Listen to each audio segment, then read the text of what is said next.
Florida Governor Ron DeSantis, who is now formally running for president, is no longer wary of former President Donald Trump and isn't hiding his desire to exercise the executive branch's authority in a way that hasn't been done before.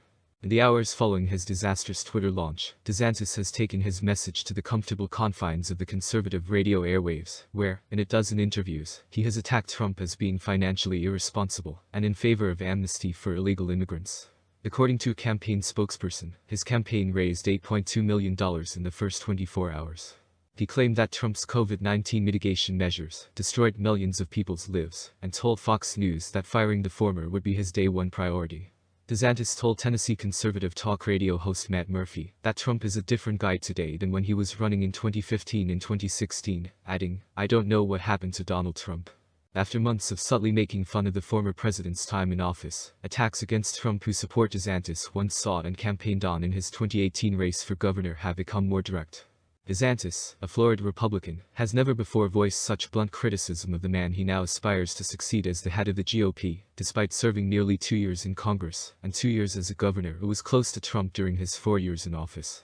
DeSantis is now arguing that he is more qualified to fulfill the commitments that Trump himself was unable to keep. DeSantis has suggested in numerous interviews over the past 24 hours that doing so will require pushing the boundaries of the executive branch like never before.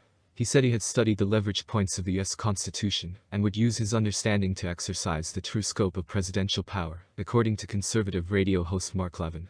Elon Musk, CEO of Twitter, was told by DeSantis, "You've got to know how to use your leverage to advance what you're trying to accomplish."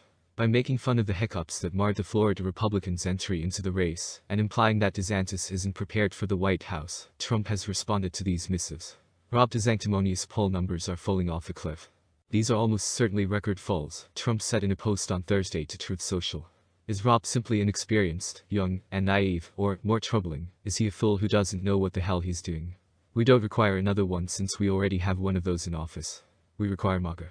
The executive branch's proposed structure under DeSantis appears to be at odds with the Republican Party's long-standing commitment to the idea of limited government. DeSantis himself wrote an entire book in 2011, based on the belief that former President Barack Obama had exceeded the bounds of the Constitution, which was a charge frequently leveled by Republicans. However, it is a strategy that Republican voters have come to expect from their elected officials in the years since Trump rose to power and abandoned established political conventions. Additionally, it is consistent with how DeSantis has run things from Tallahassee. In his role as governor, DeSantis has methodically increased the governor's power and expanded it in ways that no other executive has. He oversaw the state's Environmental Protection Agency's takeover, the unconventional use of the state's police force, the formation of a law enforcement unit to observe voting, the removal of a democratically elected local prosecutor, and the takeover of a small liberal arts college. State agencies that had previously operated independently have been treated as extensions of DeSantis's executive offices. He has filled state regulatory boards with like-minded political appointees who have followed his lead in prohibiting gender-affirming childcare for minors and extending restrictions on sexual orientation and gender identity education in the classroom. In addition to pressuring state lawmakers to approve a new congressional map created by his office, he has penalized Disney, the state's most recognizable company and its tourism engine. At a May 6 event in Wisconsin, DeSantis declared, "I may have received 51% of the vote, but that gave me 100% of the executive power, and I resolved to use it to advance conservative principles."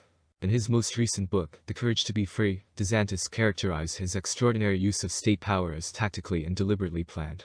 Prior to taking office, he had read through an exhaustive list of the governor's constitutional powers, he claimed, and he promised to use every lever at our disposal to advance our priorities. "What I was able to bring to the governor's office was an understanding of how a constitutional form of government operates, the various pressure points that exist, and the best way to leverage authority to achieve substantive policy victories," the governor's office claimed in a statement.